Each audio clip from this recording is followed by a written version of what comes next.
నమస్కారం. ప్రతిధ్వనికి స్వాగతం. 1.2 లక్షల కోట్లకు సైబర్ నేరాలు ముప్పు పొంచి ఉంటుంది. రోజుకో వేషం, పూటకో మోసం, నిలువునా ముంచడమే నైజం. దేశంలో చెలరేగిపోతున్న సైబర్ నేరగాళ్ల విశ్వరూపం ఇది. ప్రజల అమాయకత్వం, అత్యాశ, అవగాహన లేమే నేరగాళ్లకు తలుపులు బార్లా తెరుస్తున్నాయి. పక్కా ప్లానింగ్, ఫేక్ లింకులు, బోగస్ కాల్స్, ఫేక్ యాప్స్ దెబ్బకు ఖాతాలన్నీ ఖాళీ అవుతున్నాయి. 2024లో ఒక్క ఏడాదిలో అక్షరాల 23,000 కోట్ల రూపాయలు ఊడ్చేశారు. అక్కడితో అయిపోలేదు కథ. 2025 చివరికి అది 1.2 లక్షల కోట్లు దాటొచ్చని హెచ్చరిస్తోంది Indian cyber coordination centre I4C. కానీ ఎందుకిలా? సైబర్ నేరాలపై ప్రచారం పెరుగుతోంది, జాగ్రత్తలు చెబుతున్నారు. అయినా ఏటికేటా కేసులు, నష్టపోతున్న మొత్తాలు కూడా రెట్టింపు స్థాయిలను మించి పెరుగుతూ వస్తున్నాయి. బాధితుల జాబితాలో తర్వాత మన పేర్లు రావద్దంటే ఏం చేయాలి? సైబర్ భద్రతలో మనం ఎక్కడున్నాం?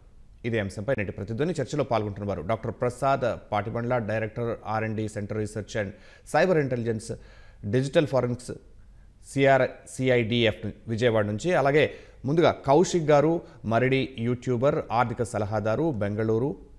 అలాగే Surya Kothakota, Foresight AI CEO, cyber నిపుణులు, మంగళగిరి నుంచి. కౌశిక్ గారు, దేశంలో నమోదవుతున్న సైబర్ నేరాల్లో 77.5% ఆర్థిక మోసాలే అంటున్నాయి గణాంకాలు. వేల కోట్లు నష్టపోతున్నా ఇన్ని మోసాలు అసలు ఎలా జరుగుతున్నాయి? సార్, ఫస్ట్ ఆఫ్ ఆల్ మనం ముందుగా మన పబ్లిక్ ఏంటంటే మన మీద సైబర్ క్రైమ్ జరుగుతుందని చెప్పి ఎక్స్పెక్ట్ చేయట్లా. నేను ఎక్కడ ఇచ్చాను, నా డేటా నా దగ్గర సేఫ్గా ఉంది, నా డేటా వేరే వాళ్ళకి ఎలా తెలుస్తుందని చెప్పి ఒక అపోహలో ఉన్నాం. కానీ మనకి తెలియకుండానే మన డేటా లీక్ అయిపోతుంది అనమాట. సో ముందుగా దీని గురించి చెప్పే ముందు అసలు మన డేటా ఎలా లీక్ అవుతుందో చెప్తానండి. ఇప్పుడు మనం మాల్స్కి వెళ్తూ ఉంటాం. మాల్స్కి వెళ్ళినప్పుడు ఈ లక్కీ డ్రా అని పెడతారు. లక్కీ డ్రా అని పెట్టి ఒక ఫామ్ ఇచ్చి ఫిల్ చేయండి, మీకు మేబీ బైక్ తగలొచ్చు, కార్ తగలొచ్చు అంటారు. మనం ఏం చేస్తాం, అందులో పేరు, phone number, email ID and అదేవిధంగా అడ్రస్, కొన్నిసార్లు బ్యాంక్ అకౌంట్ డీటెయిల్స్ కూడా అడుగుతున్నారనమాట. మనం తెలియకుండానే మనకు డబ్బులు వస్తాయి కదా, లేకపోతే బంపర్ ఆఫర్ తగులుతుంది కదా, బంపర్ డ్రా అని చెప్పి మన డీటెయిల్స్ అన్ని ఇచ్చేసి అందులో వేస్తున్నాం.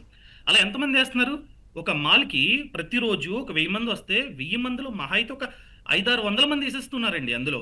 అలా ఈ డేటా అంటే ఎక్కడికి వెళ్తుందంటే end of the day use చేస్తున్నారు. మాల్స్ వాళ్ళని తప్పు పట్టడానికి లేదు, వాళ్ళు ఇస్తున్నారు డబ్బు, లేకపోతే లక్కీ డ్రాలో డబ్బులు ఇస్తున్నారు. కానీ రిమైనింగ్ డేటా ఏమవుతుందంటే అది సైబర్ నేరగాల చేతికి వెళ్తుంది అనమాట.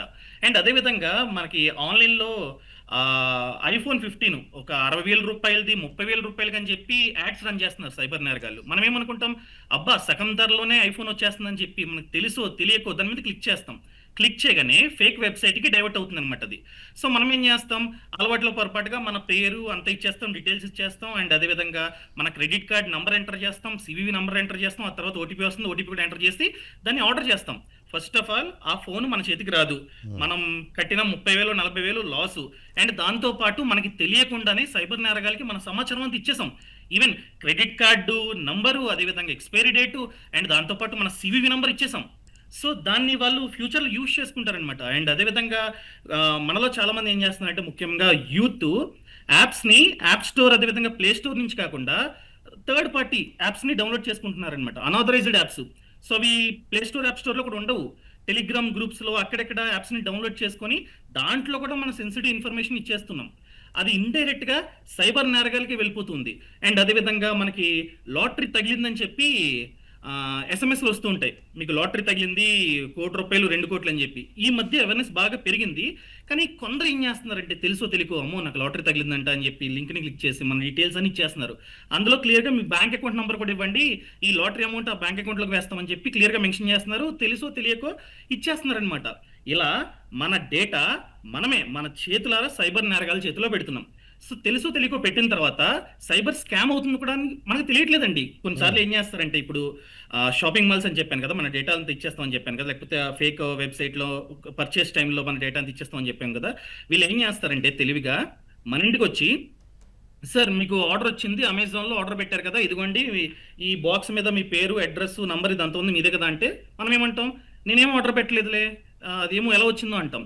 వాళ్ళు ఏమంటారు తెలివిగా, సరే ఇది మీదనండి, మీ పేరంతా ఉంది చూసుకోండి, సర్లేండి పొరపాటున ఆర్డర్ పెట్టుంటారు, క్యాన్సిల్ చేస్తాను, ఓటీపీ చెప్పండి అంటాడు. ఇంతకు ముందే మన డేటా, మన క్రెడిట్ కార్డు అంతా ఇచ్చేసాం వాళ్ళకి. సో వాడు రెడీగా కూర్చుంటాడు సైబర్ నేరగాడు. సో ఓటీపీ కొట్టగానే ఆ ఓటీపీ మనకు వస్తుంది. మనం ఏమనుకుంటాం, ఆర్డర్ని క్యాన్సిల్ చేస్తాకి ఓటీపీ వచ్చిందేమో అని చెప్పి నంబర్ చెప్పేస్తాం. డబ్బులు కట్ అయిపోతాయి. ఇక్కడ మనం ఏమన్నా అనుకుంటామండి ఇది సైబర్ నేరం అని చెప్పి? అస్సలు అనుకోం. ఇలా సైబర్ నేరాలు ఎన్నో జరుగుతున్నాయి. అదేవిధంగా బ్యాంక్ వాళ్ళు మనకి ఎస్ఎంఎస్ పంపిస్తారు.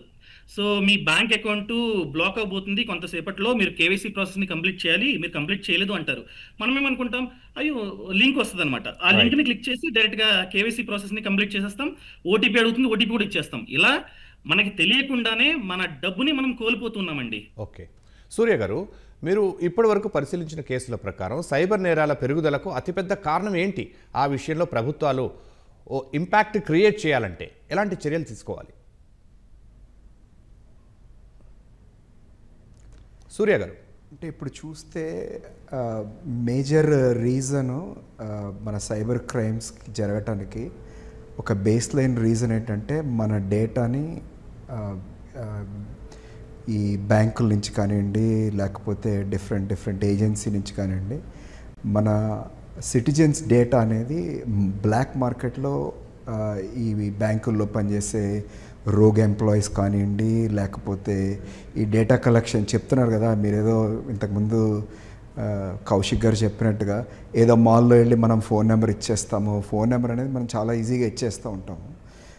సో ఈ ఏదైతే కంపెనీస్ ఉన్నాయో ఆ కంపెనీల్లో వెదర్ అది బ్యాంకులు కానివ్వండి, లేకపోతే ఏమంటారు ఈ క్లినిక్స్లో కానివ్వండి, ఎక్కడ పడితే అక్కడ డేటా మనం విచ్చలవిడిగా మన డేటా తీసుకొని ఈ కొంతమంది కంపెనీలో బ్లాక్ మార్కెట్లో కానివ్వండి, లేకపోతే ఆ స్పూఫింగ్ చేసైనా సరే డేటా కొనటం మూలానే అసలు మీరెవరు అనేది, అసలు సైబర్ నేరగాడికి ఒక పర్సన్ని స్కామ్ చేయాలంటే ఆ పర్సన్ ఎగ్జిస్టింగ్, ఆ పర్సన్ డేటా అనేది ఉండటం అనేది one of the main important tool.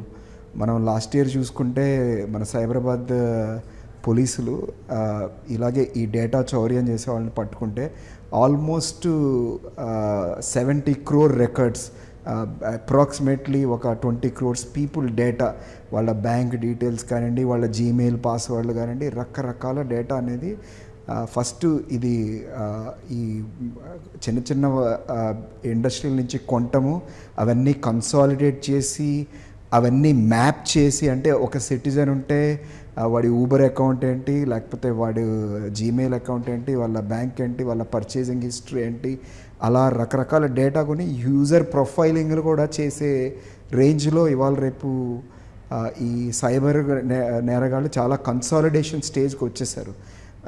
ఇంతకుముందు ఏదో ఒక 3-4 yearsలో ఈ సైబర్ నేరాలన్నీ ఎక్కడో నైజీరియా నుంచో ఎక్కడి నుంచో జరుగుతున్నాయి అనేది పోయింది. వాళ్ళంతా ఈ పర్సనల్ డేటాని చాలా కొనుక్కొని చాలా హార్వెస్ట్ చేసి దాంతో ఈ స్కాములు చేస్తూ ఉన్నారు. మన Indian government personal data protection అని ఒక లా తీసుకొచ్చారు. కానీ మనం చూస్తూ ఉంటే మనం చాలాసార్లు చెప్పుకున్నాం కూడా ఈటీవీలో కూడా, ఈ లాని యూజ్ చేసి ఏదైతే బ్యాడ్ యాక్టర్స్ దగ్గర ఏ కంపెనీల నుంచి అయితే డేటా దొరికిందో ఆ కంపెనీలకి హ్యూజ్ పెనాల్టీస్ వేసిన దాఖలాలు ఏమీ లేవు. మనము ఒక కంపెనీకి డేటా ఇస్తుంటే అది ఏదో ఒక పెద్ద బ్యాంకు వేరు, ఏదో ఒక చిన్న క్లినిక్ వేరు. అసలు నిజంగా ఒకరికి డేటా ఇస్తే వాళ్ళ డేటాని ప్రైవసీగా సెక్యూర్డ్గా ఉంచే శక్తి ఆ పర్టికులర్ కంపెనీలో ఉందా లేదా అనేది కూడా మనం ఆలోచించాలి.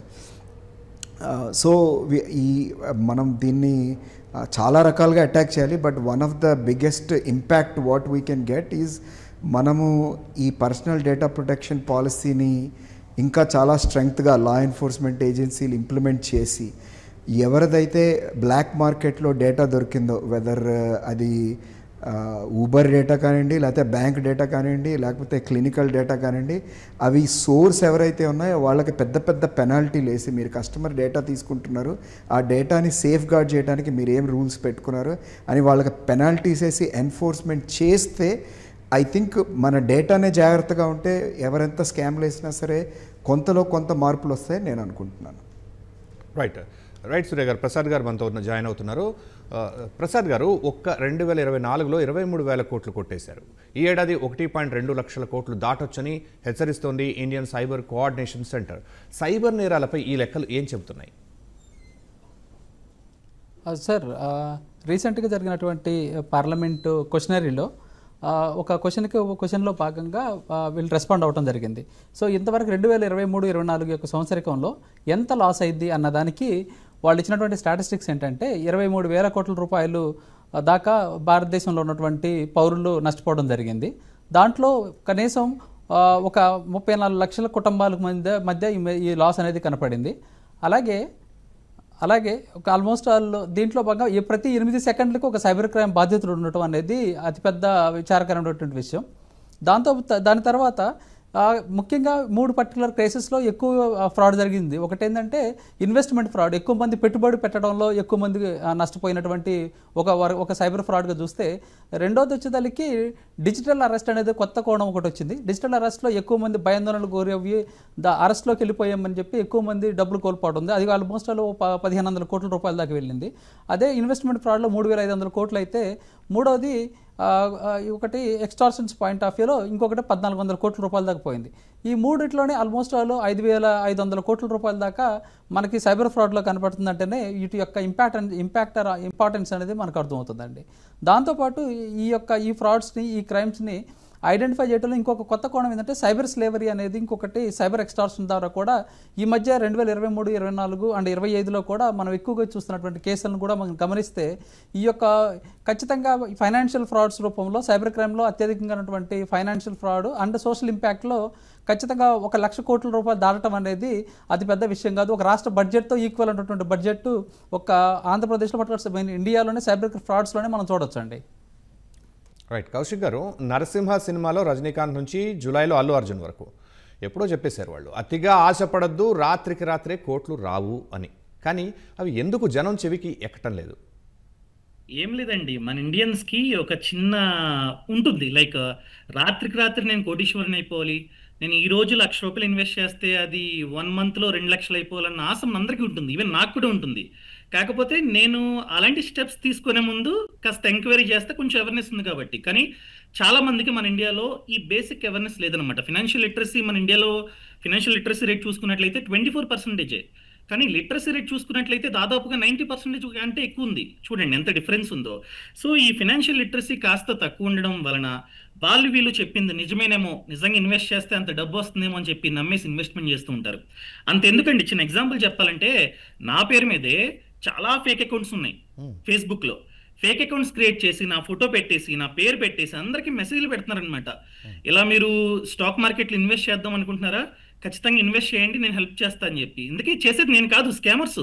ఇప్పుడు నా విషయంలోనే ఒక లెక్కేస్తే మీరు ఫేస్బుక్కి వెళ్ళి కౌశిక్ మధ్య అని కొడితే అరౌండ్ 30 అకౌంట్లు కనిపిస్తాయి. దీన్ని అసలు కంట్రోల్ చేయలేకపోతున్నాం. ఒకటి ఒక అకౌంట్ బ్లాక్ చేస్తే ఇంకో అకౌంట్ వచ్చేస్తుంది. సో వీళ్ళందరూ నా పేరు మీద అందరికీ మెసేజ్లు పెట్టి ఒక టెలిగ్రామ్ గ్రూప్ లో జాయిన్ చేపిస్తున్నారు అనమాట. ఇలా నా పేరు కాదండి, ఇలా అందరి పేరు మీద క్రియేట్ అవుతున్నాయి. ఇన్ఫ్లుయెన్సర్స్ ఎవరైతే ఉంటారో వాళ్ళందరి పేరు మీద క్రియేట్ అయ్యి ఒక టెలిగ్రామ్ గ్రూప్ లో జాయిన్ చేపించి వాళ్ళ చేత ఒక ఫేక్ ఏపీకే, అంటే fake Telegram app, fake trading app, అదేవిధంగా fake stock market investment app ని డౌన్లోడ్ చేపిస్తున్నారు అని నేను జస్ట్ ఎగ్జాంపుల్ చెప్పాను. అందరూ నా వల్ల జరుగుతున్నారని కాదు. సో వీళ్ళు ఏం చేస్తున్నారంటే end of the day Telegram group లోకి జాయిన్ చేపించేసి ఫేక్ ఏపీకేస్ ఇచ్చి డౌన్లోడ్ చేపించి వాళ్ళ చేత ఇన్వెస్ట్మెంట్ చేపిస్తున్నారనమాట. ఫర్ ఎగ్జాంపుల్ ఒక ₹1,000 ఇన్వెస్ట్ చేయండి, మీకు ఎంత వస్తుంది అంత వస్తుంది అని ముందుగానే చెప్తున్నారు. జనం ఏమవుతుంది, ఇన్వెస్ట్ చేస్తున్నారు, అక్కడ క్లియర్ గా చూపిస్తుంది ఆ ఫేక్ యాప్ లో. సో ₹1,000 ఇన్వెస్ట్ చేశారు, అది స్లోగా రోజుకి ₹10, ₹20, ₹30 అలా పెరుగుతుంది. సో జనం కూడా నమ్మేస్తుంది నిజమేనేమో అని చెప్పి విత్డ్రా చేయడానికి ట్రై చేస్తున్నారు. నిజంగానే డబ్బులు వస్తున్నాయండి, ఫేక్ ఏపీకే అయినా కూడా నిజంగానే డబ్బులు విత్డ్రా అవుతున్నాయి. సో నమ్మి ₹1,000 ఇంత ముందు పెట్టాడు, 1800 విత్డ్రా చేస్తాడు, మళ్ళీ తర్వాత రోజు ఏం చేస్తాడు, ఆశ పుడుతుంది కదా డబ్బులు ఫ్రీగా వచ్చి 800 అని చెప్పి ఒక 10,000 పెడతాడు. సో వాళ్ళు ఏం చేస్తారు, ఒక 18,000, 17,000 మళ్ళీ ఇస్తున్నారు, విత్డ్రా అవుతున్నాయి. ఆ తర్వాత ఆశ పుట్టి వాళ్ళు కూడా చెప్తుంటారు అనమాట, ఎందుకు చిన్న అమౌంట్ పెడతారో పెద్ద అమౌంట్ పెట్టండి, నేను చూసుకుంటాను కదా, నేను గైడెన్స్ ఇస్తాను కదా అని చెప్పి పెద్ద అమౌంట్లు అడుగుతున్నారు. సో చాలా మంది 1,00,000, 2,00,000, 5,00,000 కొందరైతే ఎలా కట్టడి చేస్తున్నారు, ప్లాట్స్ నమ్మి ఇదమ్మి పెద్ద అమౌంట్ పెడుతున్నారు, ఇంకా బ్లాక్ చేస్తారనమాట. అలా ముఖ్యంగా ఇన్వెస్ట్మెంట్ పరంగా చూసుకున్నట్లయితే ట్రేడింగ్, స్టాక్ మార్కెట్ విషయంలో చాలా మంది నష్టపోతున్నారు. సో ఈటీవీ ద్వారా నేను ప్రతి ఒక్కరికి చెప్పేది ఏంటంటే, స్టాక్ మార్కెట్లో కానీ ట్రేడింగ్లో కానీ మీరు అనుకున్నంత ఈజీగా లాభాలు రావు. ఫర్ ఎగ్జాంపుల్ మీరు కనుక స్టాక్ మార్కెట్లో ₹1,00,000 పెట్టారా, మీరు వెయిట్ చేయాలి, మినిమం వెయిటింగ్ పీరియడ్. ఒక మినిమం 5 to 10 years వెయిట్ చేస్తే మాత్రమే మీకు లాభాలు కనిపిస్తాయి. ఒకవేళ ఎవరన్నా నేను చేపిస్తానండి, నేను దగ్గర నుండి చూసుకుంటా, ఇన్వెస్ట్ చేయండి అంటే ఒక్క రూపాయి కూడా పెట్టొద్దు. Even for example Tata Motors అనే కంపెనీ ఉందండి, ఆ కంపెనీ ఓనర్ కూడా చెప్పలేడు రేపు పొద్దున్న స్టాక్ మార్కెట్ ఆ స్టాక్ ప్రైస్ ఏమవుతుందన్నది. వీళ్ళెవరని చెప్పడానికి స్కామర్స్. సో ఎవరైనా సరే నేను టిప్స్ ఇస్తా, ఇన్వెస్ట్ చేయండి, టెలిగ్రామ్ ఛానల్లో జాయిన్ అవ్వండి, ఇన్వెస్ట్ చేయండి అంటే అస్సలు ఇన్వెస్ట్మెంట్ చేయకండి. మీరు నేర్చుకొని అవేర్నెస్ తో ఇన్వెస్ట్మెంట్ చేయడం చాలా ముఖ్యం. రైట్. దురాశ దుఃఖముకు చేటు, దాన్ని మాత్రం మనం ఎప్పటికీ మర్చిపోకూడదు. ఓకే ప్రసాద్ గారు, పెట్టుబడుల తర్వాత ఉద్యోగాల పేరిట మోసాలు విపరీతంగా పెరుగుతున్నాయి. ఆ ముసుగులో విదేశాల్లో చిక్కుకునిపోతున్న ఘటనలు చూస్తూ ఉన్నాం. వీటిని అడ్డుకోలేమా?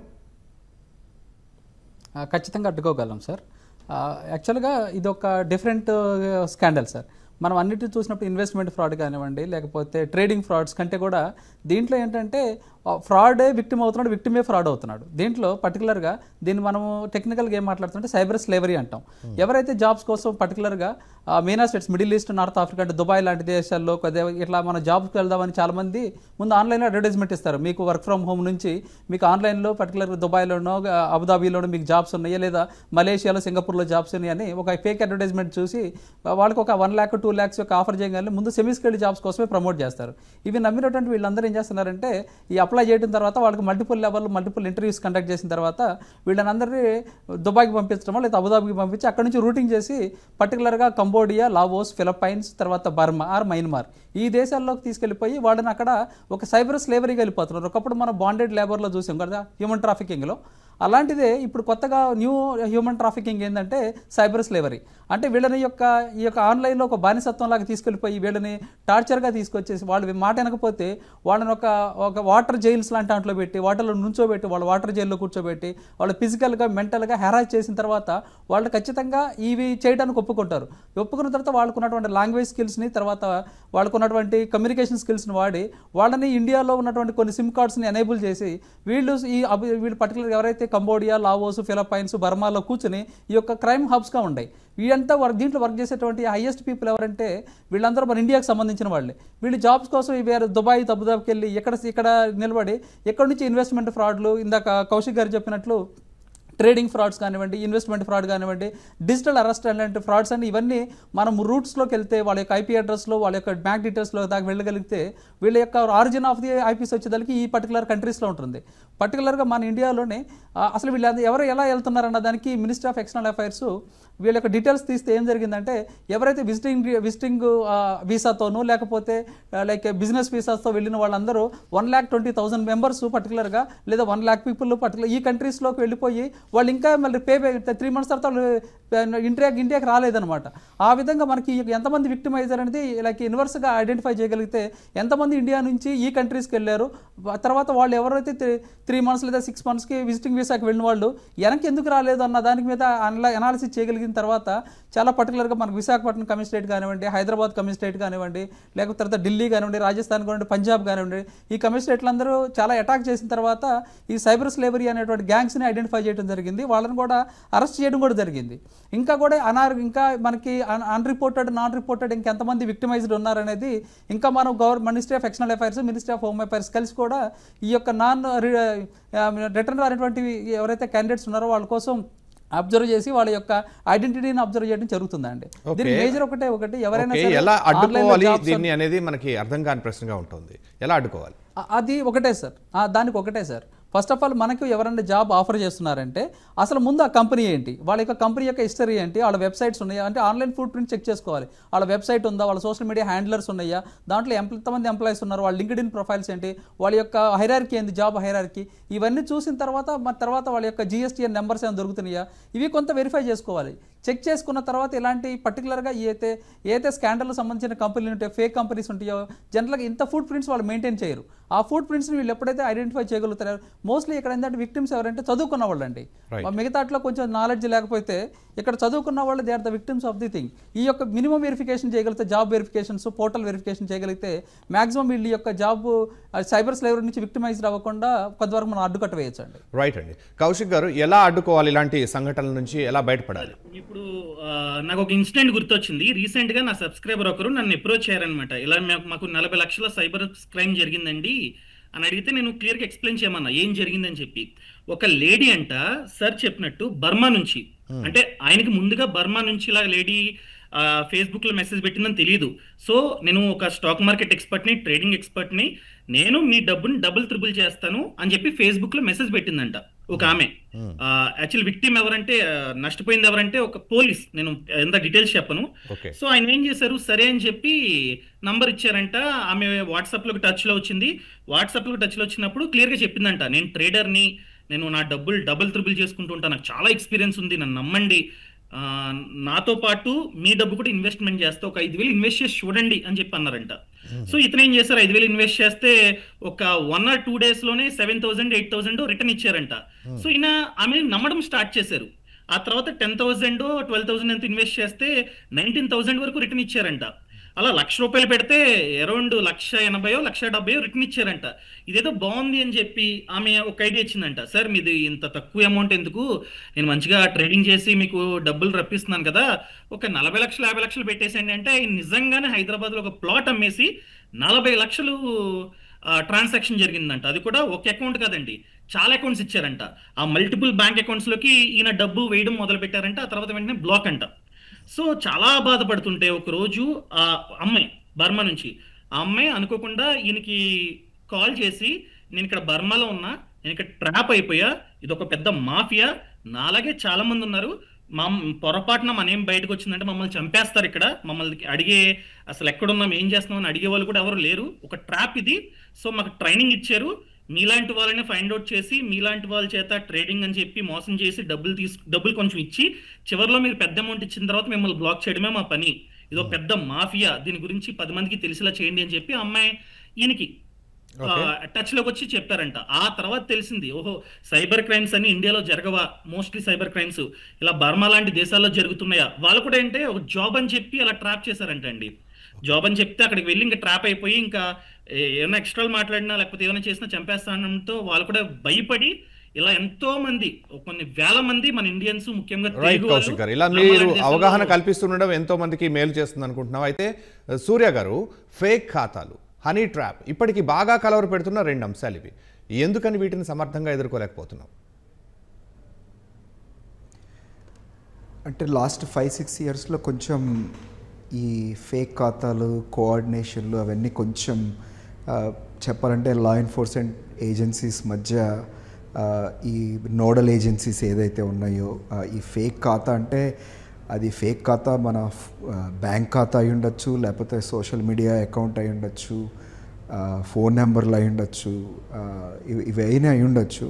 సో జస్ట్ ఒక 5-6 months క్రితమే గవర్నమెంట్ ఆఫ్ ఇండియా సహయోగ్ అని ఒక పోర్టల్ తీసుకొచ్చారు.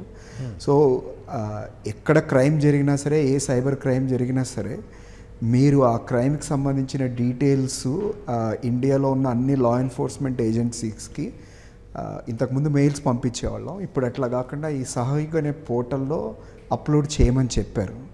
దాని మూలన ఏంటంటే వాళ్ళు సేమ్ ఫోన్ నెంబర్ కానీ, సేమ్ అకౌంట్ నెంబర్ కానీ, సేమ్ వాట్సాప్ గ్రూప్ కానీ, లేకపోతే సేమ్ లింక్ కానీ, ఇవన్నీ మీరు అది అప్లోడ్ చేసి దీనికి సంబంధించిన డేటా రిక్వెస్ట్ చేసేటప్పుడు ఈ ఫేక్ ఖాతాలు అనేది గుర్తించటము, కన్సాలిడేట్ చేయటము కొంచెం ఈజీ అవుతుంది ఇప్పుడు. సో దాని మూలన ఒక పాయింట్ ఆఫ్ టైంలో ఓకే, ఈ ఫోన్ నెంబర్ నుంచి చాలా స్కాములు జరుగుతున్నాయి, లేకపోతే ఈ 10 ఫోన్ నెంబర్ నుంచి చాలా స్కాములు జరుగుతున్నాయి, ఈ సిమ్ కార్డులన్నీ మేబీ ఈ పర్టికులర్ లొకేషన్లో కొన్నారు కాబట్టి క్రిమినల్స్ హ్యావ్ యాక్సెస్, ఈ పర్టికులర్ సెల్ షాప్కి యాక్సెస్ ఉంది. సో ఆ లెవెల్లో ప్రస్తుతానికి గవర్నమెంట్ ఆఫ్ ఇండియా వాళ్ళు ఈ ఫేక్ ఖాతాలు, ఈ క్రిమినల్స్ భరతం పడటానికి కొంత తీసుకొచ్చారు. అంటే దీని ఫ్రూట్స్ అనేవి చాలా త్వరలో మీరు చూడబోతున్నారు వితౌట్ ఎనీ డౌట్.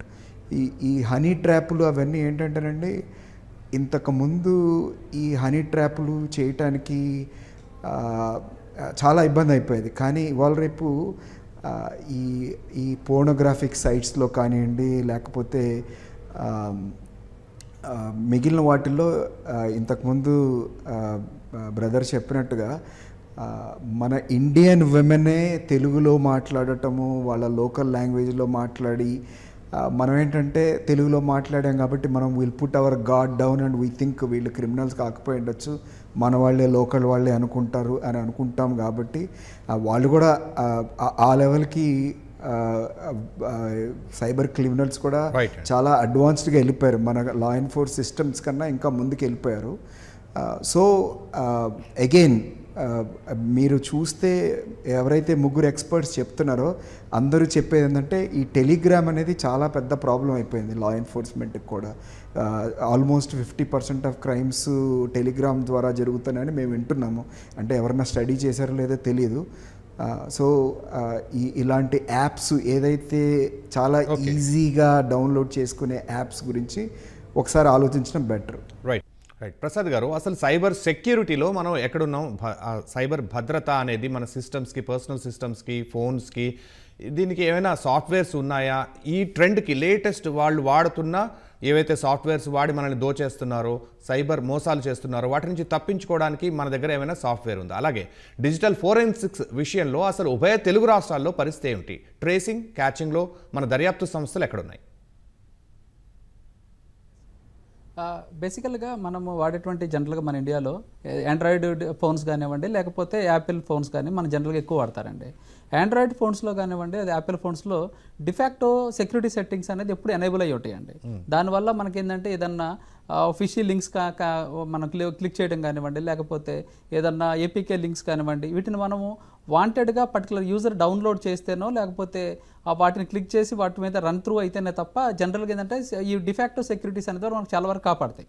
కానీ ఏంటంటే చాలా మంది తెలియక ఏంటంటే కొన్ని మలీషియస్ లింక్స్ని కానివ్వండి, మలీషియస్ ఫైల్స్ కానివ్వండి, లేదా .apk అంటే యాప్స్ని ఇన్స్టాల్ చేసుకున్నప్పుడు మనకి ఇలాంటి థ్రెట్ వస్తుంది.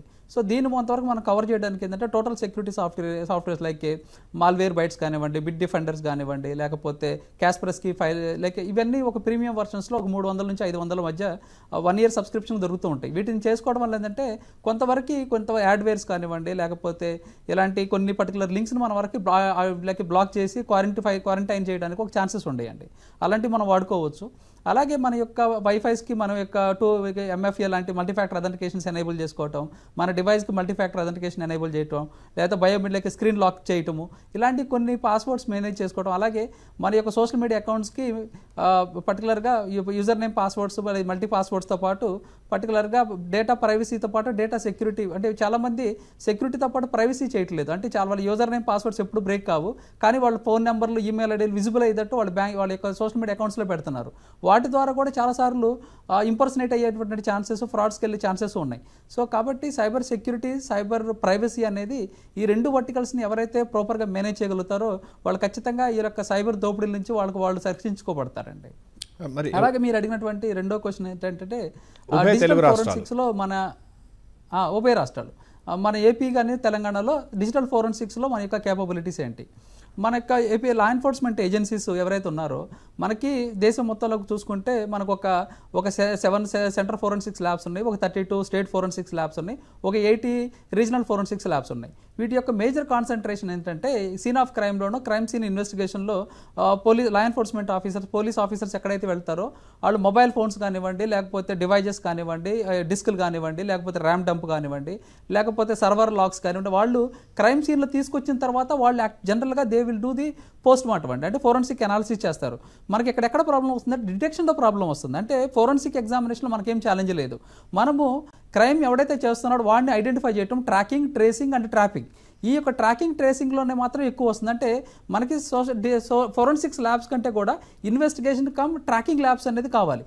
సో అందుకే మనం ఎప్పుడైనా సరే మన యొక్క రీజన్, మన తెలుగు రాష్ట్రాల్లో కొత్తగా ఇప్పుడు for example cyber security bureau అనేది తెలంగాణలో పెట్టినా కానివ్వండి, అలాగే లైక్ డీప్ రీసెర్చ్ యూనిట్ లాంటివి ఆంధ్రప్రదేశ్లో పెట్టినా కూడా ఇవి పర్టికులర్ డిటెక్షన్ ల్యాబ్స్ ఏం చేస్తున్నాయి అంటే సోషల్ మీడియా ప్రొఫైలింగ్ చేయటము, ఇందాక సోషల్ మీడియా పర్టికులర్గా ఎవరైతే ఉన్నారో ఈ క్రిమినల్స్ వాళ్ళకి సంబంధించిన ఫోన్ నెంబర్ని, ఈమెయిల్ ఐడి, ఫోటోగ్రాఫ్, వాళ్ళకి సంబంధించిన URLs మీద ఇన్వెస్టిగేషన్ చేసి పోస్ట్ మార్టం లైక్ మానిటరింగ్ చేసి వాళ్ళకి సంబంధించిన డీటెయిల్స్ని తీసుకుని వాటిని బ్లాక్ చేయడం జరుగుతుందండి. అంటే ఇన్వెస్టిగేషన్ లైక్ దీని PIIs అంటే పర్సన్ ఐడెంటిఫైబుల్ ఇన్ఫర్మేషన్ ద్వారా వీళ్ళ యొక్క ఇన్వెస్టిగేషన్ ద్వారా పర్టికులర్గా ఈ సైబర్ ఫ్రాడలెంట్ పీపుల్ని ట్రాక్ చేసి ఇప్పుడు మనం రీసెంట్గా అనాలిసిస్ చేసినా కూడా 1,32,000 సిమ్ కార్డ్స్ని బ్లాక్ చేయడం జరిగిందండి.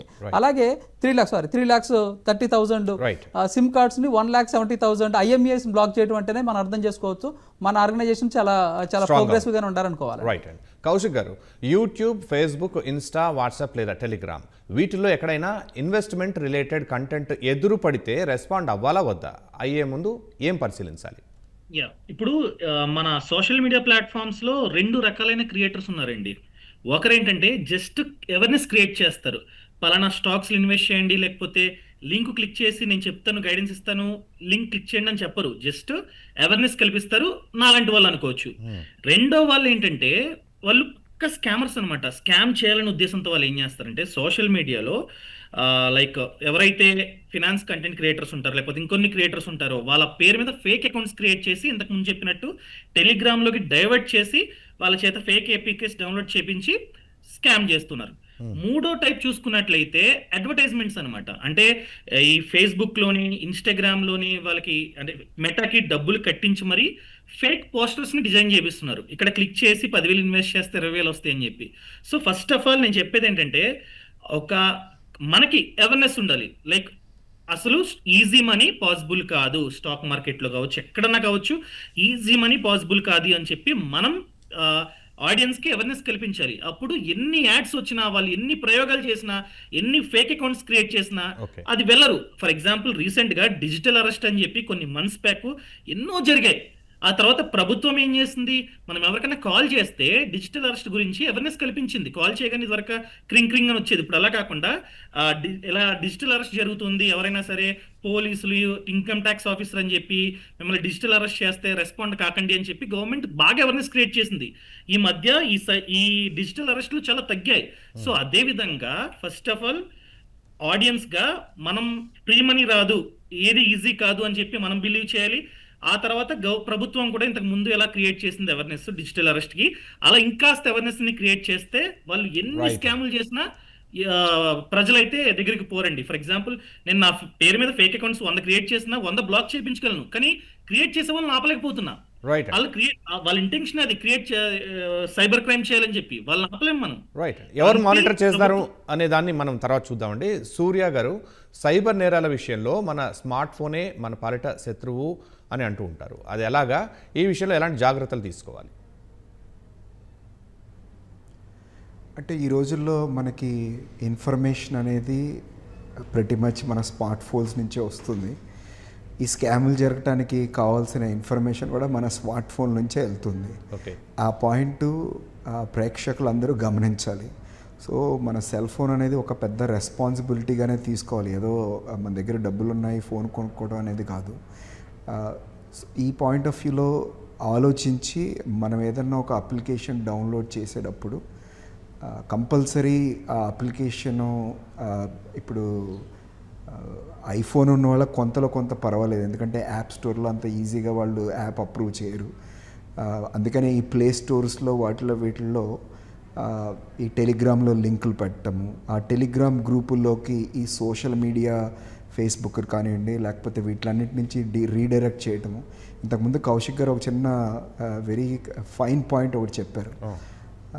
ఎవరు మీకు అడ్వైజ్ ఇచ్చేవాళ్ళు అనుకునే వాళ్ళు ఎవరు వాళ్ళని ఈ లింక్ క్లిక్ చేసి ఆ గ్రూప్లో రండి మాట్లాడతారని ఎవరు అనరు. సో ఇవన్నీ ఏంటంటే కొంచెం జాగ్రత్తగా మన ఇన్ఫర్మేషన్ ఏది బయటికి వెళ్తుంది, మనం ఏ ఇన్ఫర్మేషన్ మాట్లాడుతున్నాం, ఇవన్నీ తెలుసుకునే అవేర్నెస్ అనేది ఇంకొంచెం బాగా రావాలి. ఆ సెల్ ఫోన్ యూజ్ చేయడం అనేది ఒక రెస్పాన్సిబిలిటీ అనుకోవాలి ఒకటి. రెండోది ఈ కొత్త జనరేషన్లో ఈ ఫోన్లోనే ఆర్టిఫిషియల్ ఇంటెలిజెన్స్ అనేది బిల్డ్ అయి వస్తుందని అందరూ చెప్తున్నారు, ఈ ఐఫోన్ కానివ్వండి వాళ్ళు. దాని మూలన ఏంటంటే ఐ థింక్ ఈ సైబర్ క్రైమ్లు కొంత తగ్గే అవకాశం ఉంది. ఎందుకంటే ఈ మీరు హైయర్ అండ్ ఫోన్లు ఏదైతే కొనుక్కుంటున్నారో మీకు వచ్చే ఇన్ఫర్మేషను మీ ఆర్టిఫిషియల్ ఇంటెలిజెన్స్ ఏజెంట్ ఏదైతే మీ ఫోన్లో ఉంటుందో అదే అనాలిసిస్ చేసి ఆ లింక్లో ఏదన్నా ప్రాబ్లం ఉంటే నేషనల్ సైబర్ సెక్యూరిటీ సెంటర్కి పంపించి అది కనుక్కొని ఆ లింకు క్లిక్ కాకుండా ఆ విధంగా కూడా ఫ్యూచర్లో ఈ ఫోన్లు డివైజ్లు మన యూజర్స్ని కాపాడటానికి ఇంకా ముందుకు వస్తున్నాయని మేమంతా అనుకుంటున్నాం. రైట్ ప్రసాద్ గారు, మనం తప్పు లేనప్పుడు ఎవడో ఫోన్ చేసి బెదిరిస్తే భయపడకుండా ఉండటం, మనది కాని దానికోసం ఆశపడకుండా ఉండటం, అడ్డదారుల్లో సంపాదన మార్గాలు వెతకకుండా ఉండటం, ఫోన్లో మన వ్యక్తిగత వివరాలు ఎక్కువ పెట్టుకోకుండా ఉండటం, ఇలాంటి జాగ్రత్తలతో కొంతమేర సైబర్ నేరాల నుంచి తప్పించుకోగలము. అలాగే ఈ మానిటర్ చేసే వ్యవస్థ ఏదైనా గట్టిగా ఉండాలా, సైబర్ సెక్యూరిటీ సాఫ్ట్వేర్స్తో రన్ చేయాలా, అలాంటి ఫిల్టర్స్ ఏమైనా మనకి సర్క్యులేట్ అవుతున్న ఈ కంటెంట్ త్రూ, ఆ ఫిల్టర్స్ త్రూ వచ్చి, ఆ సాఫ్ట్వేర్ త్రూ వచ్చి మనకి రీచ్ అయ్యేటట్టుగా ఏమైనా భారతదేశంలో వ్యవస్థ ఉందా? ఇది రెండండి. మొత్తానికి ఈ AI software, AI for cyber security వల్ల ఏమైనా ఉపయోగం ఉంటుందా? ఖచ్చితంగా సార్. ఇప్పుడు ప్రతి కంపెనీ కూడా వాళ్ళ యొక్క డేటాని లీక్ చేయకుండా అల్టిమేట్గా ఎవరైతే యూజర్స్ వాడుతున్నారో, ఫర్ ఎగ్జాంపుల్ నేను ఒక స్విగ్గీ ఇన్స్టాల్ చేసుకోవచ్చు, జొమాటో ఇన్స్టాల్ చేసుకోవచ్చు, లేదా ఒక ఓలా యాప్ ఇన్స్టాల్ చేసుకోవచ్చు. వీటి ద్వారా ఏంటంటే నాకున్న సర్వీసెస్ని నేను క్లెయిమ్ చేసుకోగలుగుతాను. కానీ ఈ యొక్క యాప్స్ని ఏదైనా వల్నరబుల్ కాకుండా వీళ్ళు ఏం చేస్తున్నారంటే, ఈ పర్టికులర్ యాప్స్గా సంబంధించినటువంటి సర్వీసెస్ వాళ్ళు ఒక సాక్ అనే ఒక ఆపరేషన్, అంటే సెక్యూరిటీ ఆపరేషన్ సెంటర్ అనే దాన్ని ఒకటి వీటిని క్రియేట్ చేసుకోవడం ద్వారా ప్రతి ఒక్క సర్వీసెస్ని కూడా ఒక ఇన్పుట్ వచ్చేటువంటి మెయిల్స్ కానివ్వండి, లేదా ఎస్ఎంఎస్ఎస్ కానివ్వండి, వాట్సాప్లో వాళ్ళు పంపించే లింక్స్ కానివ్వండి, వాటిని క్వారంటైన్ చేసి ఇమీడియట్గా వాళ్ళ యొక్క సేఫ్ ఎన్విరాన్మెంట్లో వాళ్ళకి క్లయింట్ ప్రొటెక్షన్ ఎన్విరాన్మెంట్ అనేది ఒకటి క్రియేట్ చేయడం జరుగుతుందండి. దానికి లైక్ ఏఐ ఎనేబుల్డ్ టూల్స్ని ఎనేబుల్ చేయడం ద్వారా, ఎక్కువ లార్జ్ ఎల్ఎల్ఎంస్ అంటారు, లార్జ్ లాంగ్వేజ్ మోడల్స్ని ఎనేబుల్ చేయడం ద్వారా వాళ్ళు ఖచ్చితంగా డేటా ప్రొటెక్షన్ అనేది కస్టమర్కి ఒక ఎనేబుల్ చేస్తున్నారు. అలాగే గూగుల్ ప్లే స్టోర్ మనం తీసుకుంటే, గూగుల్ ప్లే స్టోర్లో మనం ఇన్స్టాల్ చేసే యాప్ కూడా మనకు ప్లే స్టోర్లోకి వెళ్తే ప్లే ప్రొటెక్ట్ అని ఒక ఆప్షన్ ఉంటుందండి. అలాంటి వాటిని మనం ఎనేబుల్ చేసుకోవడం ద్వారా కూడా కొంతవరకు లైక్ అన్నోన్ యాప్స్ని కూడా మనం ఇన్స్టాల్ చేసుకోకుండా ప్రివెంట్ చేయడం జరుగుతుందండి. అలాగే ఫర్ ఎగ్జాంపుల్ మనం గూగుల్లో సెర్చ్ చేస్తున్నప్పుడు కూడా, గూగుల్ కూడా ఒకప్పుడు అలా ఉండేది కూడా. గూగుల్ కూడా ఇప్పుడు రీసెంట్గా ఏం చేసిందంటే, దాంట్లో కూడా మేము కొంత పార్ట్నర్గా ఉన్నాం. గూగుల్ ఏంటంటే ఒకప్పుడు వాళ్ళకి సంబంధించిన యాడ్సెన్స్లో ఎవరైనా సరే ఎస్బీఐ అంటే ఎస్బీఐకి రియల్ ఎస్బీఐకి సంబంధించిన కస్టమర్ కేర్, వాళ్ళకి సంబంధించిన ఈమెయిల్ ఐడి, ఫోన్ నెంబర్ మాత్రమే ఫస్ట్ ప్రయారిటీ డిస్ప్లే అయ్యేటట్టు, మిగతా యొక్క ఫేక్ డీటెయిల్స్ మొత్తాన్ని కస్టమర్ కేర్ రిలేటెడ్ స్కాండల్స్ని బ్లాక్ చేయడానికి వాటిని వాళ్ళే ఫిల్టర్ చేసి వాళ్ళే బ్లాక్ చేస్తున్నారండి. సో ఇలా ప్రతి ఒక్క బిజినెస్ కస్టమర్ రిలేషన్స్లో వాళ్ళు ప్రతి బిజినెస్ కూడా ప్లే ప్రొటెక్టివ్ ఎన్విరాన్మెంట్లో వాళ్ళు చేస్తున్నారు. కొంత ఎక్కడవుతుందంటే అండి, ఎవరైతే ఈ యూజర్స్ ఉన్నారో, కస్టమర్స్ ఉన్నారో, లేదా సిటిజన్స్ ఉన్నారో, నెటిజన్స్ ఉన్నారో, వీరు కొంతవరకు అత్యాశకు పోవడం ద్వారా ఈ యొక్క పర్టికులర్గా నెంబర్లకి ఇంటరాక్ట్ అవటం, మళ్ళీ ఇంటరాక్ట్ అవటం, ఈజీ మనీ కోసం అప్రోచ్ అవటం, లేకపోతే ఆ యొక్క ఇన్వెస్ట్మెంట్ మోడ్లో ఎక్కువగా అత్యాశకు పోయి డబ్బులు ఇన్వెస్ట్ చేయడం కానివ్వండి, ట్రేడింగ్లో కానివ్వండి, లేకపోతే డిజిటల్ అరెస్ట్ కానివ్వండి, ఈ మూడు ఎక్కువగా సైబర్ ఫ్రాడ్స్కి కీలకంగా ఉన్నాయండి. అంటే దీంట్లో మేజర్గా మనం అబ్జర్వ్ చేస్తే యూజర్ యొక్క ఇంటెన్షన్ వల్ల ఈ పర్టికులర్, అంటే దీన్ని ఏమంటామంటే సోషల్ ఇంజనీరింగ్ వల్ల, సోషల్ ఇంజనీరింగ్ బాధితులు అవడం వల్ల సైబర్ బాధితులు అవడానికి ఎక్కువ ఆస్కారం ఉందండి. అదర్వైజ్ మామూలుగా ఉన్నటువంటి మెయిల్లో కానివ్వండి, సోషల్ మీడియా అప్లికేషన్స్లో కానివ్వండి, గూగుల్ ప్లే స్టోర్స్లో కానివ్వండి, గూగుల్ సెర్చ్లో కానివ్వండి, మ్యాక్సిమం ఫిల్టర్స్ ఉన్నాయి, ఏఐ ఎనేబుల్డ్ సాక్ అనాలిసిస్ టూల్స్ ఉంటున్నాయి. ఇవి చాలా వరకు ప్రొటెక్ట్ చేస్తున్నాయి. యూజర్ ఓవర్ ఇంటెన్షన్కి వెళ్ళకపోతే అసలు ఈ ప్రాబ్లమే ఉండదండి. రైట్ అండి. కౌశిక్ గారు, ఎక్కడి నుంచి ఎవడో ఫోన్ చేసి యువర్ అండర్ అరెస్ట్ అనగానే భయంతో గదిలో తలుపులు మూసేసుకుని వణికిపోవటం, వాడు అడిగిన డబ్బులు ఇవ్వటం, ఏంటి అసలు ఏం జరుగుతోంది? చదువుకున్న వారు కూడా మోసపోతుంటే దాన్ని ఏమనాలి?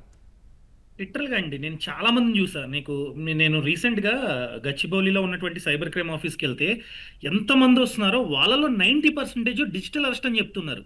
వాళ్ళందరూ అన్ఎంప్లాయిడ్ అంటే అన్ఎంప్లాయిడ్ కదండి, అందరూ సాఫ్ట్వేర్ కంపెనీస్లో పనిచేస్తున్నారు, పెద్ద పెద్ద వాళ్ళు, బాగా చదువుకున్న వాళ్ళు. సో వాళ్ళ టార్గెట్ కూడా ముఖ్యంగా ఇలాంటి వాళ్ళే. ఎందుకంటే రేపు పొద్దున అరెస్ట్ అని చెప్పి బయట తెలిస్తే నా పరువు ఏమైపోతుందన్న ఉద్దేశంతో వాళ్ళు లోతుగా భయపడిపోతున్నారు. సో ఫస్ట్ నేను ఆడియన్స్కి చెప్పేది ఏంటంటే, మీ తప్పు లేకుండా ఆన్లైన్లో ఎవరైనా ఫోన్ చేసి నేను పోలీసు లేకపోతే అది ఇది డిజిటల్ అరెస్ట్ అంటే అస్సలు భయపడకండి. మన తప్పు లేకుండా ఎవ్వరూ మనకి ఫోన్ చేయరు. ఫస్ట్ ఆఫ్ ఆల్ ఫోన్ చేసి ఇలాగ డిజిటల్ అరెస్ట్ అనే నిజంగా పోలీసులు, నిజంగా ఇన్కమ్ ట్యాక్స్ ఆఫీసర్లు అనరండి. ఫస్ట్ ఆ అవేర్నెస్ ఆడియన్స్లో రావాలి. సో దయచేసి ఫ్యూచర్లో ఎవరైనా ఫోన్ చేసి డిజిటల్ అరెస్ట్ అన్నా కూడా చేసుకో అనండి.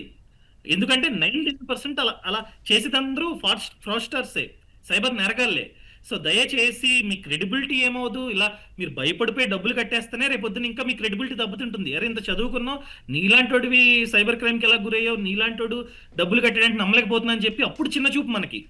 సో తప్పు చేయకుండా ఎవరైనా ఫోన్ చేసినా కూడా 99.9% అది సైబర్ క్రైమే.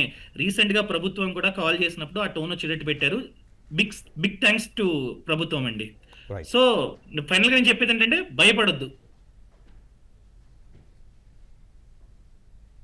చెప్పండి సార్. యా సో ఇది నేను చెప్పాలనుకుంటున్నానండి ఆడియన్స్కి. డిజిటల్ అరెస్ట్ అన్నది సిస్టంలోనే లేదు. సో ఎవరైనా చేసినా కూడా భయపడొద్దు. ఓకే. సూర్య గారు, భవిష్యత్తులో సైబర్ నేరాలు ఎలా ఉండొచ్చని మీరు అనుకుంటున్నారు? ప్రజలు వీటి విషయంలో ఎలా అవగాహన కలిగి ఉండాలి?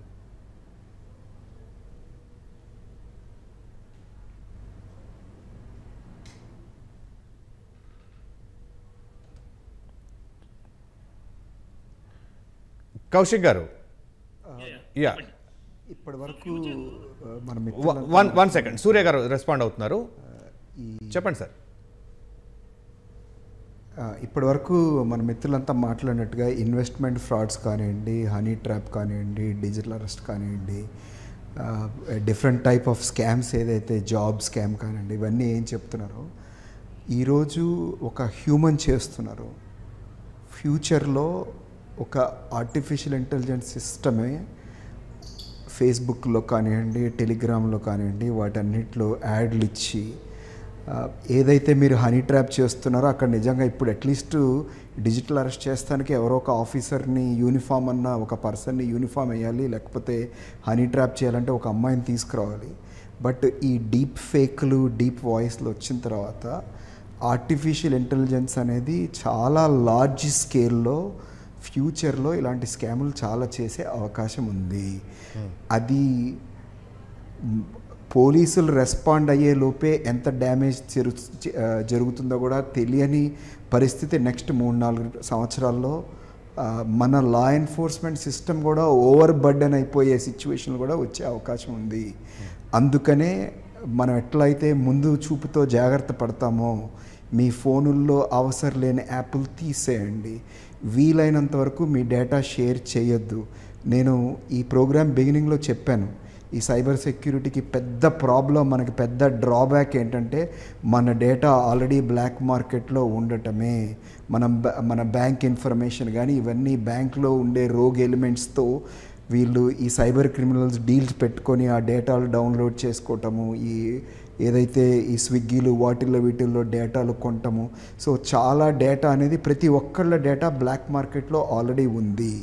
సో ఈ నెక్స్ట్ లెవెల్ స్కామ్స్ ఏమొస్తాయో మనం చెప్పలేము. ఎందుకంటే ఈ డీప్ వాయిస్, డీప్ ఫేక్తో మన పిల్లలు మనకి ఫోన్ చేయొచ్చు, మన తల్లిదండ్రులు మనకు ఫోన్ చేయొచ్చు, మన తల్లిదండ్రులు మనతో వీడియో కాల్లో మాట్లాడి ప్రాబ్లం చెప్పచ్చు.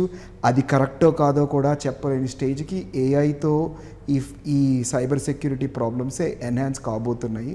అందుకని వీలైనంత వరకు మన ఫోన్లు, మన డివైజుల్లో అవసరం లేని యాప్లన్నీ డిలీట్ చేసి మన డేటా ఇప్పటి నుంచే ఎంత వీలైతే అంత తక్కువ ట్రాన్స్మిట్ చేస్తేనే మనకి ఫ్యూచర్లో కొంతన్నా ప్రాబ్లమ్స్ తగ్గచ్చు.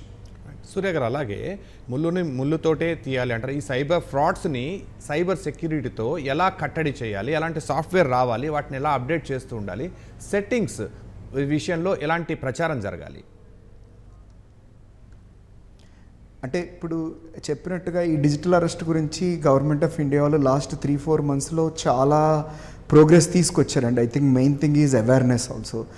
మనం చాలాసార్లు చెప్పాం చాలా ప్రోగ్రాంలో కూడా, మన ఏదైనా ఒక కొత్త యాప్ చేసినప్పుడు యాప్ స్టోర్ వాళ్ళు, ప్లే స్టోర్ వాళ్ళు ఎట్లయితే ఆ యాప్ గురించి చాలా స్క్రూటినీ చేసి తర్వాతే లైవ్ చేస్తారో, గవర్నమెంట్ ఆఫ్ ఇండియా వాళ్ళు కూడా ఏదన్నా ఒక యాప్ అనేది హోస్ట్ చేయాలంటే compulsory government of India permission తీసుకొని అసలు ఈ యాప్ ఏ కంపెనీ నుంచి వచ్చింది, ఆ కంపెనీకి జిఎస్టీ నెంబర్ ఉందా, ఆ కంపెనీకి డైరెక్టర్స్ ఉన్నారా, అంత లెవెల్ స్క్రూటినీ చేస్తే తప్పితే మనం మన సిటిజన్ని కాపాడలేమండి. అది ఆల్రెడీ గవర్నమెంట్ ఆఫ్ ఇండియాలో పర్వ్యూలో ఉంది ఒకటి. రెండోది, మన లా ఎన్ఫోర్స్మెంట్ ఏజెన్సీస్ కూడా ఏఐని చాలా అందిపుచ్చుకొని నేషనల్ లెవెల్లో ఎవరైతే ఈ దొంగ ఖాతాలు, దొంగ ఫోన్లు, దొంగ సిమ్ కార్డులు ఎట్ ఎ టైం చాలా స్కాములు చేస్తున్నారో ఆ డేటా అంతా లాస్ట్ 3-4 మంత్స్ నుంచే ఈ యాప్ల్లోంచి కలెక్ట్ చేసి ఏఐ నుంచి చాలా ఫాస్ట్గా డెవలప్ అవుతుంది. సో మనం లా ఎన్ఫోర్స్మెంట్ ఏజెన్సీలు ఎంత ఫాస్ట్గా ముందుకెళ్తున్నామో ఈవెన్ సైబర్ క్రిమినల్స్ కూడా అంతే ఫాస్ట్గా ముందుకెళ్తున్నారు.